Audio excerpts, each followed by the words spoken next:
Okay, I think we'll go ahead and get started and people can pop in as they become available to do that. Uh, Thanks you guys for joining us. It's really good to see you all. This is the June edition of the Institute of Directors Insights webinar. This one is a little bit out of our normal swim lane. It's on good governance for nonprofit organizations.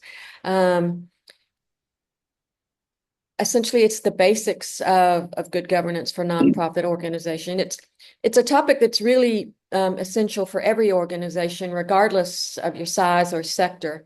Um, and we've had a couple of requests to do something on nonprofits, even though it is as I've said before, not in our normal lane of corporate governance. But the truth is, strong governance is not just for corporations. It's not just a corporate concern. It's just as critical, maybe some would say even more so, in the nonprofit world, where we're entrusted with public goodwill, with community trust, and far too often, scarce resources.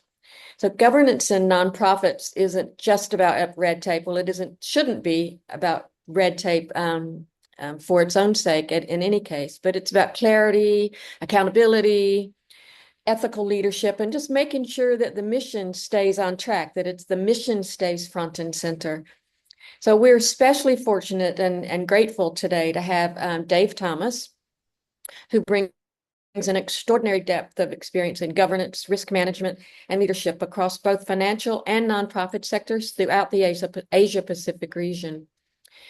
Dave has held executive roles at major banks and financial institutions, but what's just as impressive is his active and ongoing commitment to strengthening nonprofit organizations, serving on boards and advising organizations that are mission-driven, working in education, community development, entrepreneurship. He has a really grounded and strategic perspective to what good governance really looks like in practice, especially in settings where passion can sometimes outpace structure.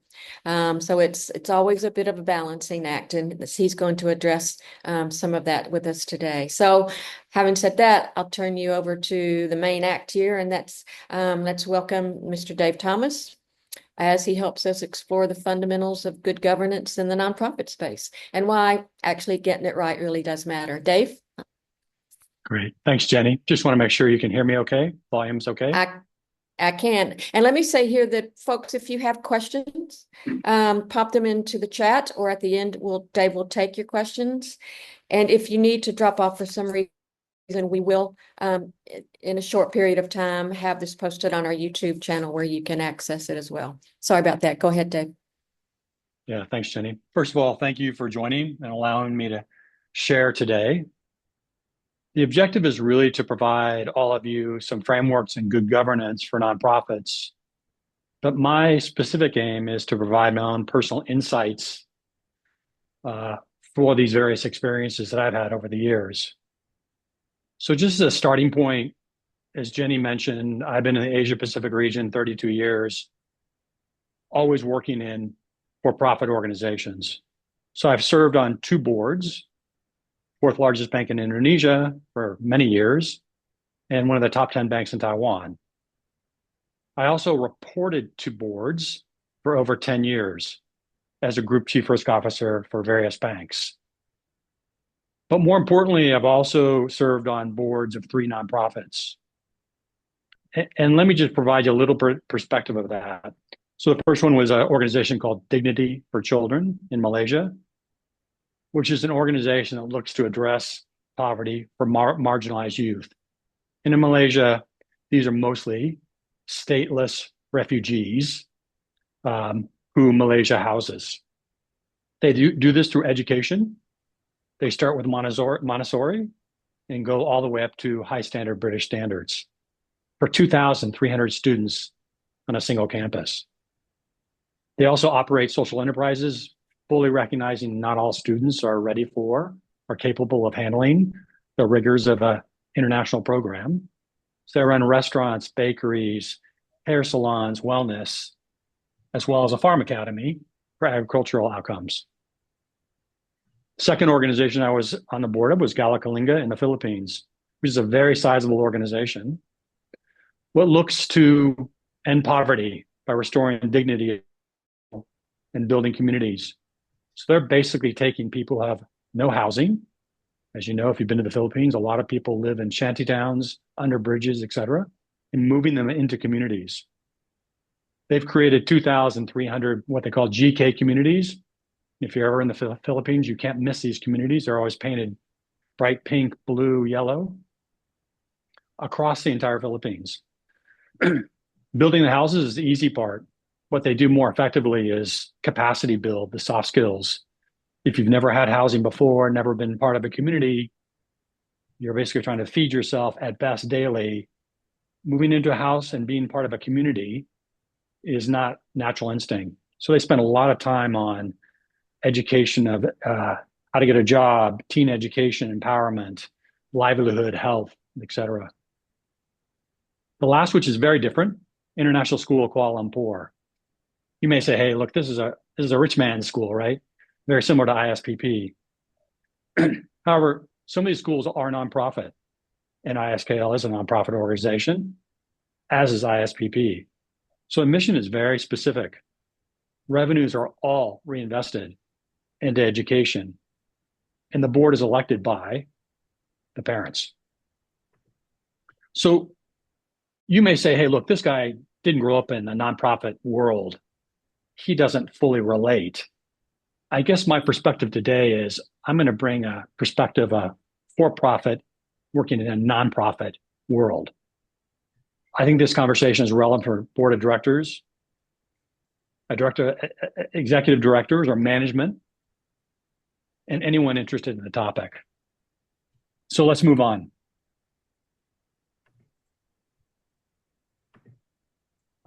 So who cares about good governance? It's just a nonprofit. It's not a corporate. So maybe you can think about that for a minute, because there's plenty of nonprofits, particularly in Cambodia, who have zero governance or very little governance. They're doing very good things. So again, why bother? So governance requires time, commitment, structure, reporting. And for some organizations, that's too much. But I'm going to pass along my overarching belief in this topic. Zero governance, or let's just say poor or subpar governance, will result in small donations. And these organizations are very passion focused. There's nothing wrong with this. But good governance, in my perspective, allows for scale and the ability to obtain material funding to execute desired strategies. So neither is right or wrong. It's just, what is the organization looking for? Because as we all know in this space, funding is the lifeblood to keep the vision, mission, and values ahead. So let me take a minute to kind of explain the difference between for-profit and nonprofit organizations. And this is important. You'll see later in the presentation. First of all, for-profit organizations are to maximize shareholder value. Basically, simply said, they're there to make money. The owners are the shareholders. Some companies are public, some companies are private. They're driven by profits, so they pay out dividends to their owners, their shareholders, or pay out to private sector companies. The board for public companies is elected by the shareholders.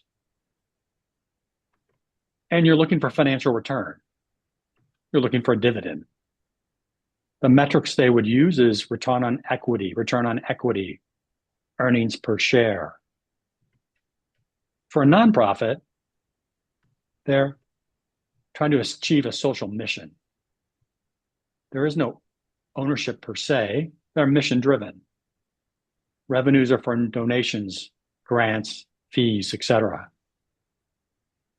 The boards are often self-perpetuating, which means people stay on for very long periods of time.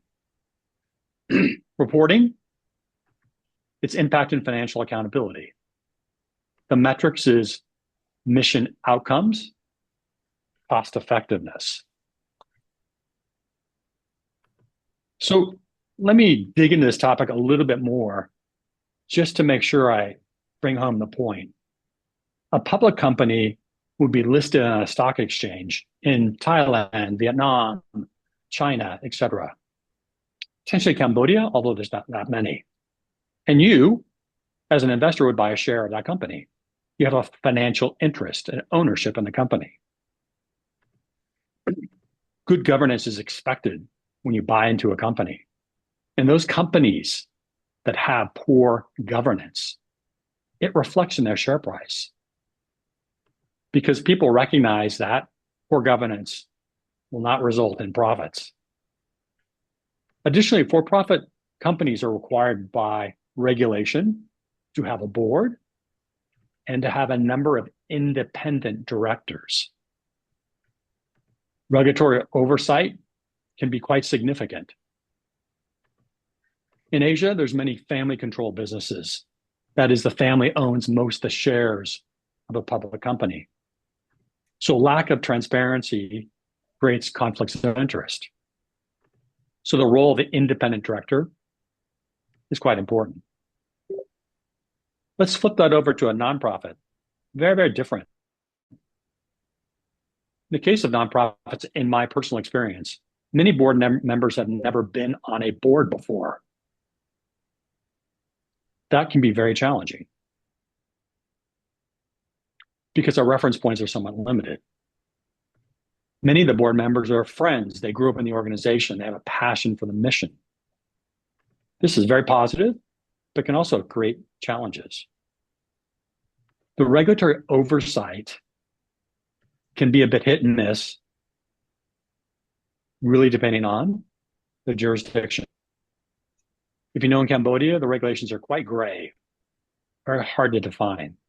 It's not easy to adhere, quote unquote, to them. The other thing nonprofits have to deal with is politicians set up nonprofits to hide money.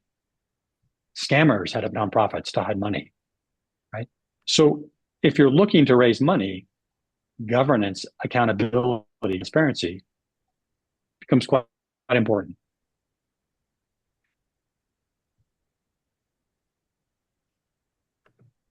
So why does governance matter in nonprofits? My number one point, and if you were to rank these, number one, builds credibility and trust among donors, members, regulators, and the public.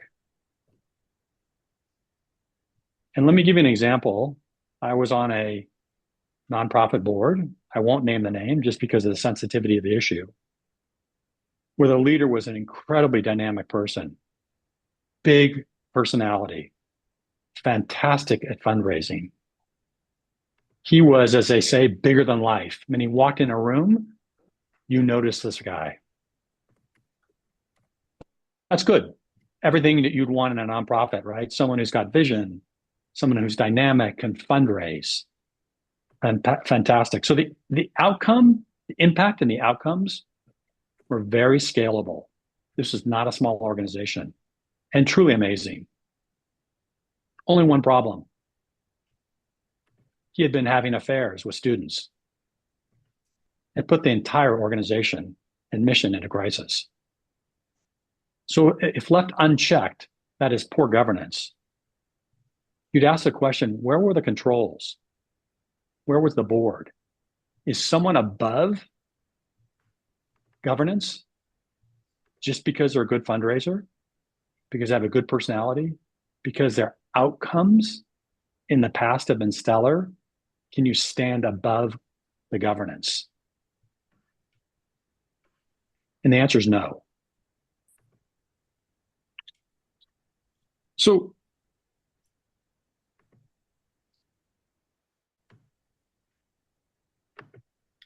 let's dig into some good examples. I do hear someone typing, so if they don't mind going on mute, that would be very helpful for other participants. Thank you. What are the principles of good governance? in a nonprofit. And what I've listed here is the key points and some examples that I will expand on. So in one case, you publicly disclose program results, audit financials, and donor impact reports annually. This takes a lot of work. For a nonprofit, this can be a full-time job. Let's put aside the financials. That's typically handled by someone in, if they have a chief financial officer or head of finance. But all the program results, donor impact assessment, this is at best a half-time job, if not a full-time job. Many nonprofits don't have those kind of budgets. The board holds the executive team accountable for meeting program goals tied to measurable indicators. And I want to correct this statement because actually the board holds the executive director accountable for meeting program goals tied to measurable outcomes. The only person in good governance that reports to the board is not the management team, not the executive team. It is only the executive director. Everyone after that reports to the executive director. Transparency. Example of publishes detailed annual reports, including financial statements, donor contributions, and program impact. Maintains open communication with donors, partners, and the public via newsletters and digital platforms. So my theory is that feel-good organizations, and many of us are involved in non-for-profits because they're doing good things. As a result, we feel positive about it. But these positive feelings can be quantified, and that's important. So at Dignity for Children, which is a school of 2,300 basically refugee kids, the head of the school did an annual parent survey. He did an annual student survey, and he benchmarked the test results, amongst other things. This is concrete, quantifiable data that the board, the donors, can evaluate. It's very powerful. Integrity. Ensure that X number of donations go directly to the beneficiaries. Any of you who have been involved in nonprofit organizations have read many, many horror stories, particularly out of more mature countries like the US, Europe. The executive director is taking a salary of $400,000, $500,000 a year. In places like Cambodia, we all need to make sure that donations are going at a very high percentage to the beneficiaries of the organization. One organization conducts random audits to verify no funds are diverted and addresses fraud proactively when it arises. I want to highlight that we work in a frontier or an emerging market, and it's really critical that the integrity of the programs, of the funding, is adhered to a very high standard. But sadly, in my experience, rarely is what I'll call assurance testing. I'll say that again, assurance testing done by an independent party. Many organizations have financial statements and hopefully audited financial statements. But assurance testing ensures that money is being deployed properly. Secondly, that the program outcomes are meeting the strategic objectives. You would send an independent party in to do this periodically. You could also do program audits. If you've got a concern about a specific program, if the nonprofit's running many programs, you may choose to do a program audit or review by an independent party. just go back to my original example where we had a very dynamic executive director who was unfortunately misbehaving. If the board had conducted these reviews or surveys, I suspect this would have come out.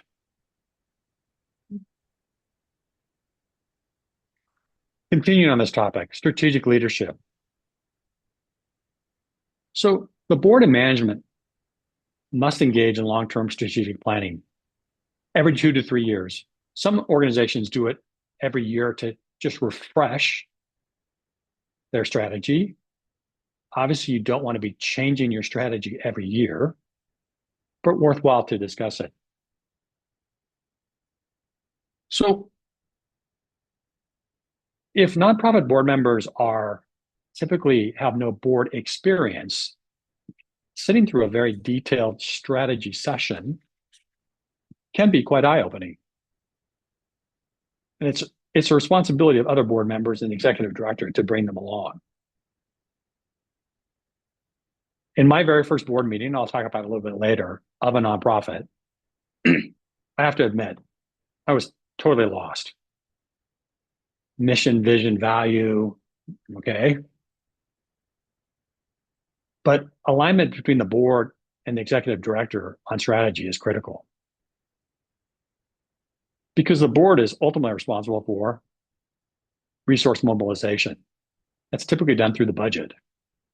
They're not responsible for saying how resources are allocated per se. That's the executive director. But they are approving budgets with details around how resources will be spent.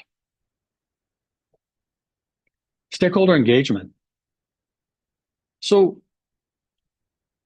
the value of regularly engaging beneficiaries, community leaders, et cetera, in program design and evaluation is really critical.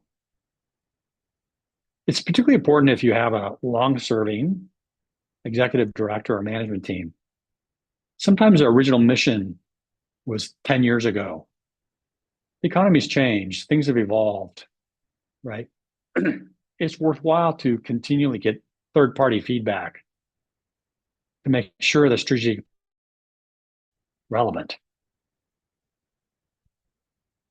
So reflecting back on, again, my very unhappy experience, do I wish we had an ethics hotline or grievance hotline for community feedback? Yes. Okay. This is rarely done in nonprofits. It's a requirement in many jurisdictions in the for-profit world. Okay. So these grievances don't go to the executive director. Sometimes they go to the board or chair. Other times they go to an independent party, a law firm. Because these need to be handled very carefully. I think this is a fantastic, relatively low-cost way to ensure you have assurance testing, that you have peace of mind if you're on the board, that things are going okay. Stewardship, strict financial controls, regular field audits, and reserve fund policies, ensure donor funds are responsibly managed. If you're on the board or even part of a senior management team, when you're at your annual event or twice annual event, you're talking to people who have given you their money. They expect it to be deployed appropriately. Limits executive salaries, prohibitive excess fundraising, protect mission delivery. So some organizations love to give an annual fundraiser. I have observed, although I wasn't part of the board, that sometimes they actually don't make much money because the cost to actually pull off fundraising is so excessive that throwing the party is probably the main objective.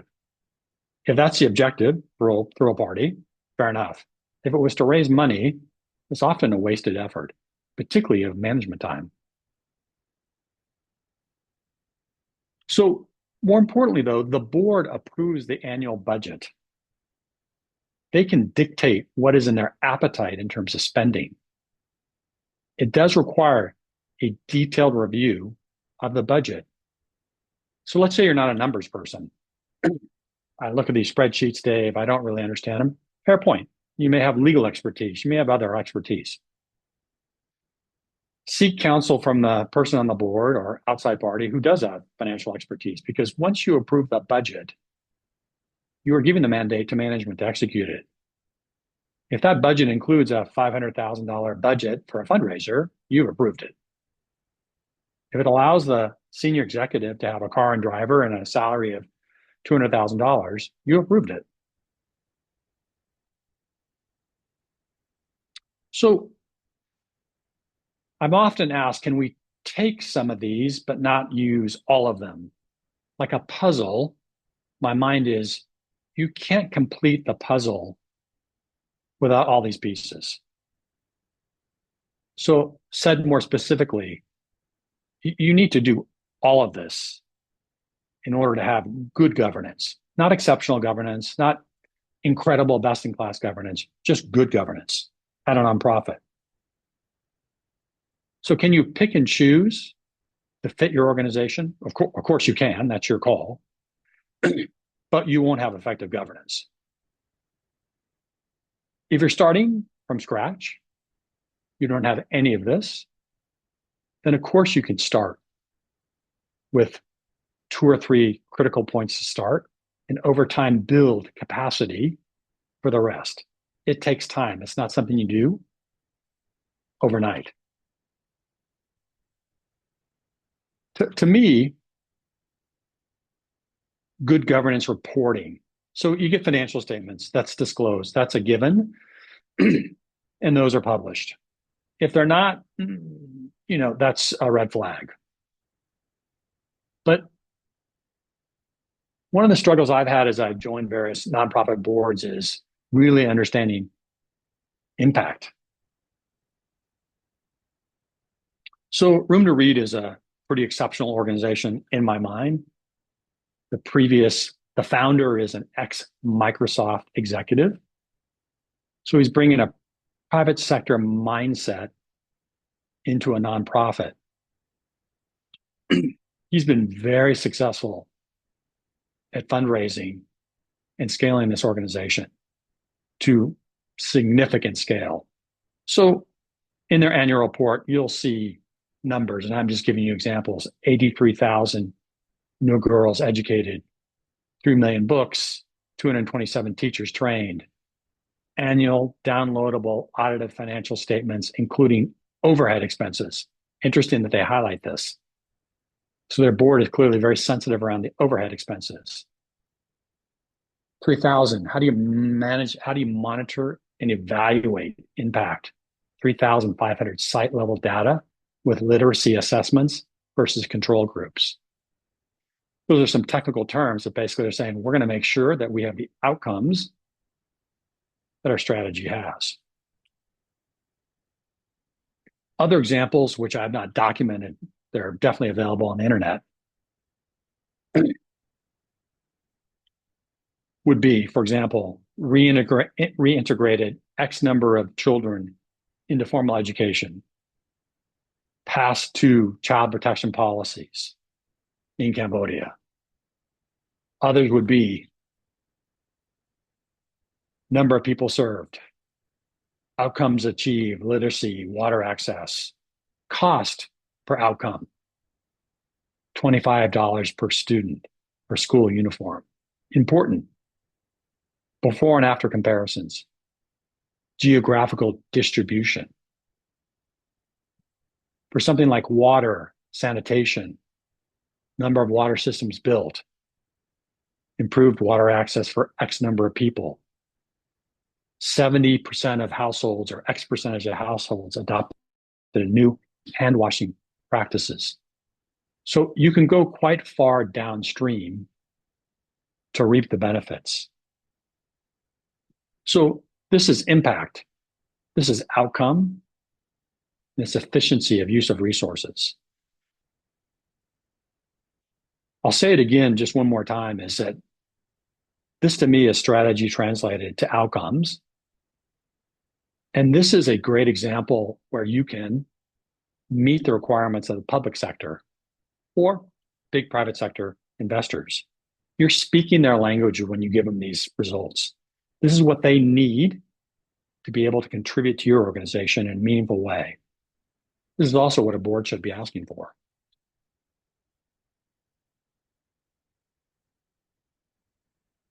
So what is this? What is the governance structure in a nonprofit?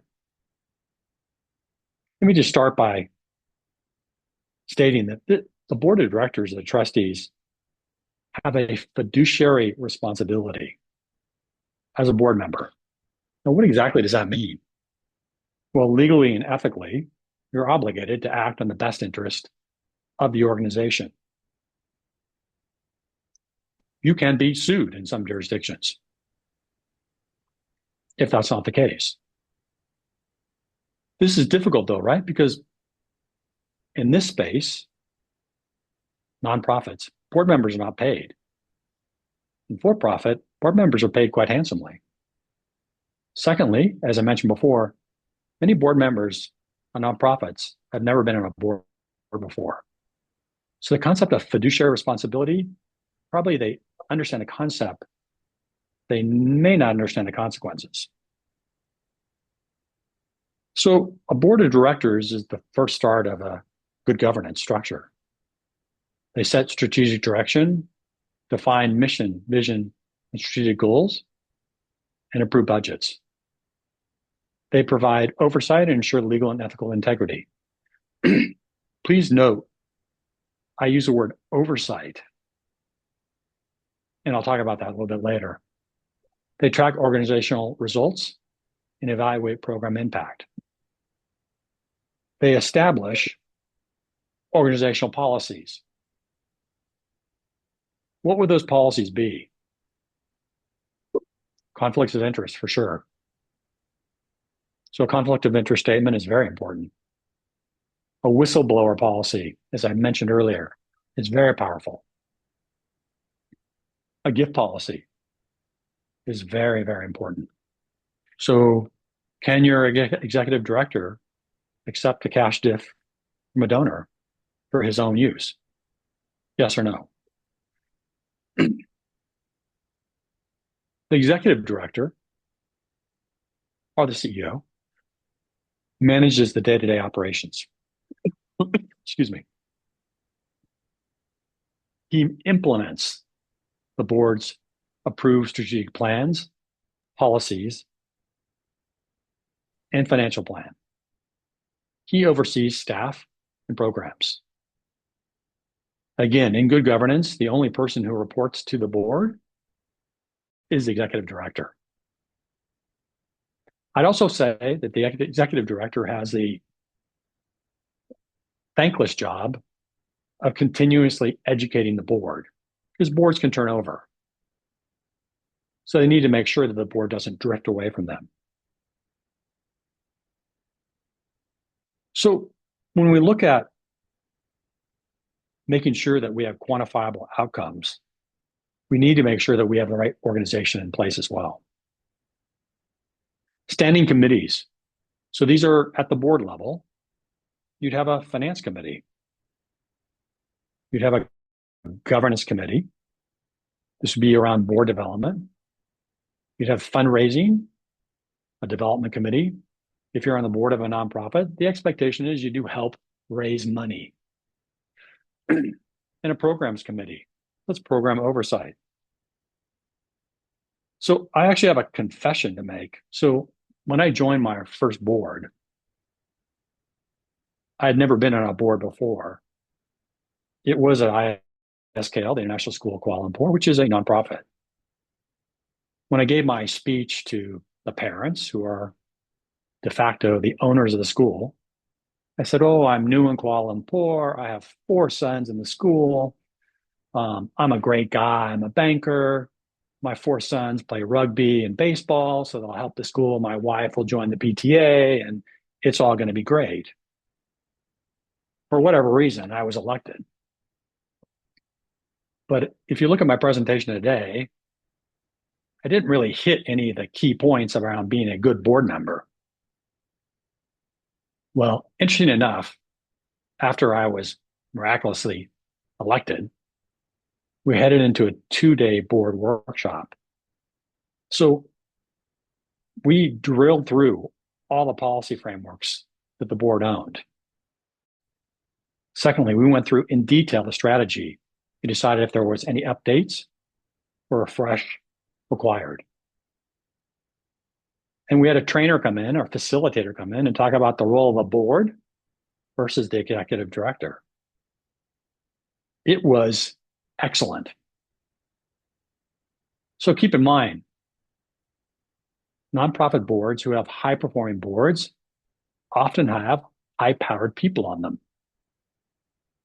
This is a non-paid job. They have a busy job, but you, if you're in the nonprofit world, have the obligation to level set, to start off at the right point. Because if the board members don't know the policies, they're vague on the strategy, love the passion, they love the outcomes, the pictures of kids being helped. They don't understand their role, they're getting involved. That's a problem.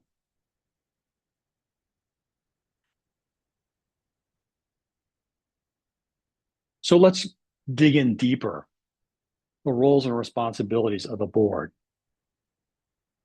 Mission oversight, critical. Ensure alignment with mission and vision, which should be set at the beginning of every year. There should be no confusion. This cannot be drifting unless there's a material change.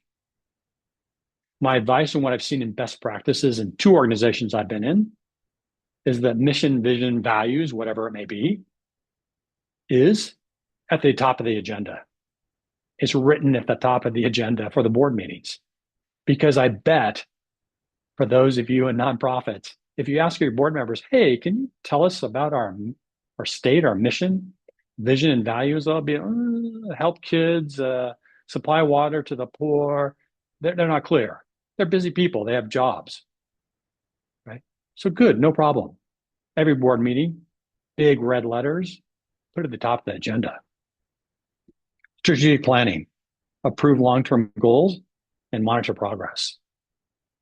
Financial stewardship, so approve budgets, review audits, and monitor financial health. This is where organizations can definitely fall down if they don't have the right expertise on the board. Executive oversight, hire, support, and evaluate the executive director. As I mentioned before, the board only hires one person, the executive director. They have the right to fire that person, and they have the right to approve his contract, his or her contract, including compensation. Policy setting, approve key policy and bylaws. Fundraising support, which we talked about. You're advocating for the organization, so you're expected to step up. Risk management. This is interesting. Monitor and mitigate operational, financial, and regulatory risk. The only way to do this is with evidence. This is evidence-based. Reviews, audits, feedback loops, call lines. Self-evaluation. Very few boards do this. Definitely not in the in the corporate space, but in for-profit, rarely. One organization I did has this. So every 3 months, we did a self-evaluation. Very useful. Why is it useful? Because boards can definitely have conflicts. First of all, I'm busy. I'm going to a board meeting early in the morning, late at night. I could have conflict with someone else on the board. Board members want to be management. They want to step into and over the executive director. They have a lack of clarity on mission, vision, value. Or, sadly, some board members have a personal agenda. They want their company to get the contract. They want to do the work, or they don't want the organization to succeed. Boards can be very dysfunctional, and they can destroy organizations, including nonprofits. I've seen it. Let me just give you one example when you look at your bylaws. What are the voting rights? to pass any policy or budget or strategy is it 51%? So that technically means 49% of the board is potentially not happy with that. You vote for a new budget. It passes 51% to 49%. By definition, that's governance and it's not bad governance. But for a nonprofit, you may want to increase that to make sure better alignment. Maybe it's 3/4.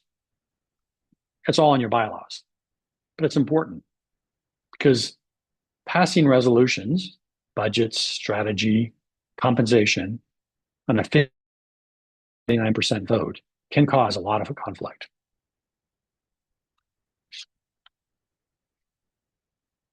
Board and management relationships. Clear delineation of governance, board, and management staff roles. As I said before, this can be taken care of in a workshop before the board members start to roll out. Critical. My example at ISKL was I had no clue. I thought, oh, it'll be really fun. I get to know my kids' teachers and the athletic director and muck around the school a bit. That wasn't my role. Boards and the executive director need to have strong collaboration and communication. At times, this can be very difficult as well. Sometimes you need to fire the executive director. It's critical that the strategic plans, including desired program outcomes, financial measurements, are defined up front before the board starts taking off. This has got to be done. Workshops are perfect for this. So, in many cases in nonprofits, you may say, hey, look, we're all friends, which is great, no issue. We're like-minded, we have a passion for the organization. But my comment is governance is not personal. Everyone has a role to play. It is not the board's role to play management. It is not management's role to play the board. The board is strategic. It's oversight and it's assurance. Those are very difficult roles, by the way. Management is day-to-day.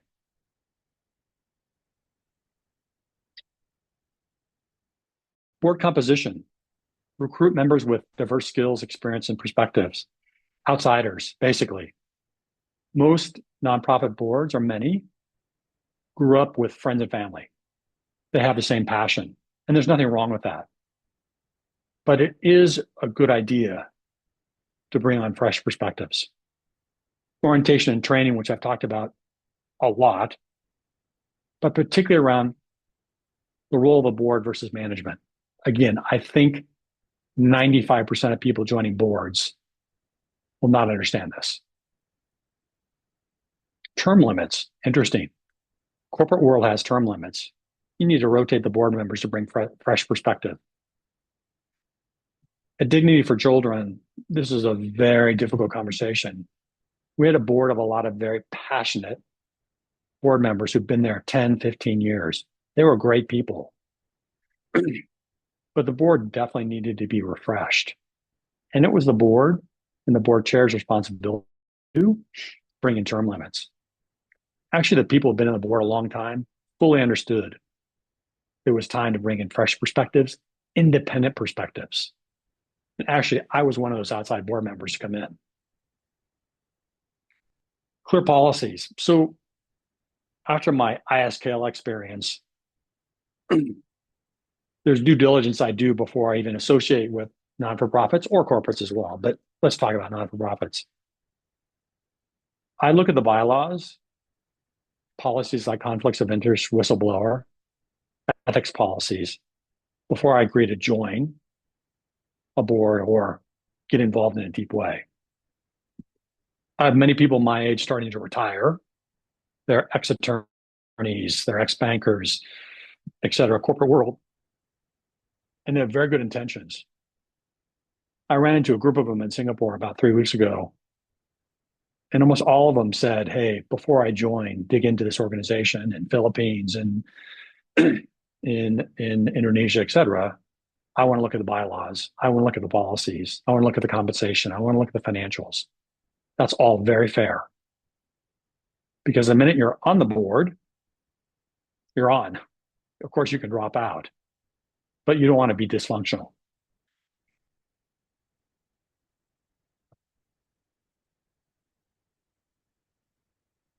So, of course, the first meeting is, how regular does the board meet? Does it have a clear agenda with minutes, critical, and action tracking? Effective boards meet monthly. If they don't meet monthly, they meet quarterly. Less than quarterly, I think, is not effective. Difficult to have the right fiduciary responsibility when you only meet twice a year. Again, these meetings need to have detailed minutes, evidence that the organization's acting upon what it's discussing. Good thing it was ChatGPT, you can record the minutes and minutes come out in seconds. Because if the organization's ever challenged legally, ethically, or otherwise, the board minutes are evidence to be able to protect the organization. And I have been in that case. Performance reviews, again, written performance reviews, evaluate the board, the committee's effectiveness, and the executive director regularly. I've never been the chairman of a nonprofit because I view the work just too demanding for my benefits. Sorry, for my ability to manage it time-wise, holding a full-time job. Being an being a chairman of a board of any organization, but a nonprofit, is very challenging and very time-consuming. So it's important you pick the right person. So strategic focus, again, keeping in mind big picture outcomes. As I mentioned before, best way to do this is make sure the agenda states what mission, vision, value is. And transparency is critical. Publish reports, communicate openly with stakeholders. So my question to all of you is, should the executive director, who's often the founder, be on the voting member of the board? So let me state that again. Often, the person with a passion for the mission stays in the role of executive director. He's the founder, heart and soul of the organization. Should he be on the board? Should he be a voting member of the board? That's not an easy question. My answer, though, is no. You should either be a board member or the executive director. Because both roles have very different responsibilities.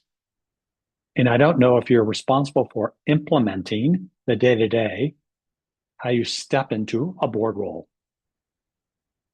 An executive director, and many executive directors have successfully transitioned to boards, of course, no issue.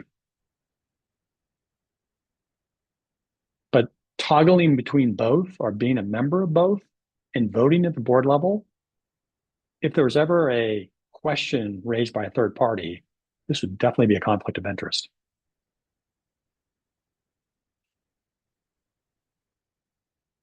Challenges, passive boards, not paid. I have a full-time job. I don't show up for meetings. So it's really important that it's clear before you elect a board, what are the time commitments expected? Yeah, it's really important. You can also have over-involved boards, and I've been, unfortunately, part of this. The board crosses into the role of management and starts getting lost in the day-to-day operations. This can destroy an organization. This often happens in non-for-profit schools. And some schools across Asia Pacific have almost lost their accreditation. Nothing to do with money. They have plenty of money, but the board has stepped into the role of management, and they've almost lost their educational accreditation. Mission drift. Again, if you're meeting monthly, 4 times a year, this shouldn't happen. Weak financial oversight. Again, this is the downfall for many organizations, both for profit and nonprofit. You need to have the right skill set here. It's not highly complicated, but you definitely need someone with some sort of financial background. Conflicts of interest, both at the board level and management level. If a board member is part of an organization that is identical or similar to the board that you're on, that's a conflict of interest, right? If the executive director is taking a car as an in-kind donation because he's traveling so much, that could be a conflict of interest. That's really up to the board to define what that is. Lack of diversity. So organizations, nonprofits typically grow up with similar minded people. It's passion. No issue with that. It's great to have that continuity, that passion and focus. You just need to continually kind of assess the requirements and challenges that the organization faces and where you get the expertise. Poor succession planning. So boards change, members leave. Executive director can leave as well. You need to have term limits, in my assessment, on the board, and you need to make sure you have succession planning for the executive director.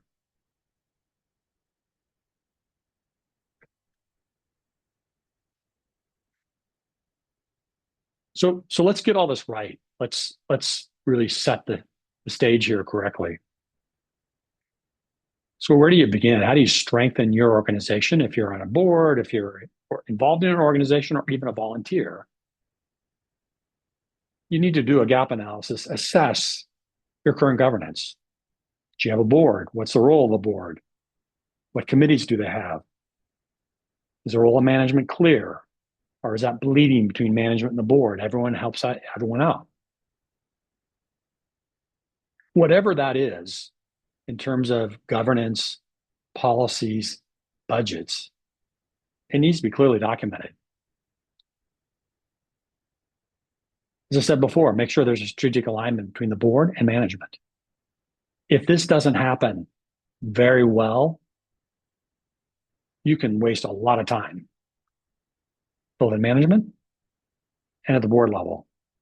And that means time is being taken away from the mission. Clarity of roles and responsibilities. Make it clear day one. What's the role of the board? What's the role of management? Develop, update, and improve policies. Again, day one.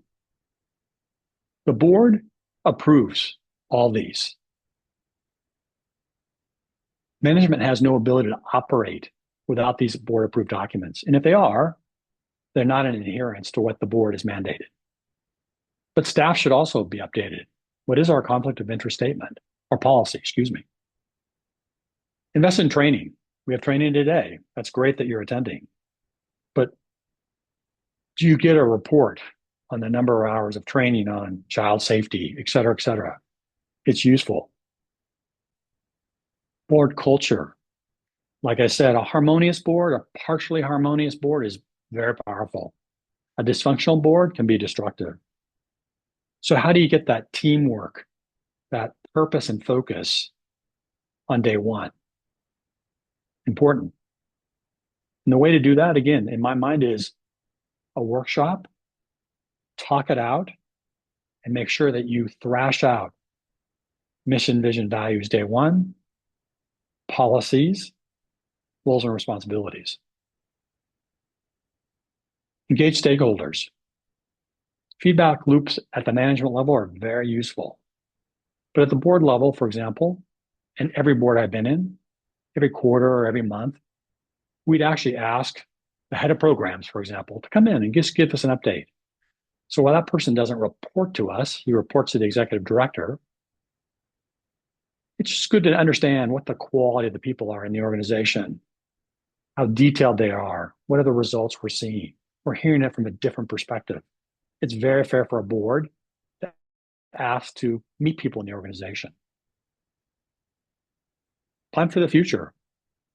And I mean this in two ways: succession planning, board, executive director, but also the nonprofit world has changed dramatically. is the board and management addressing this?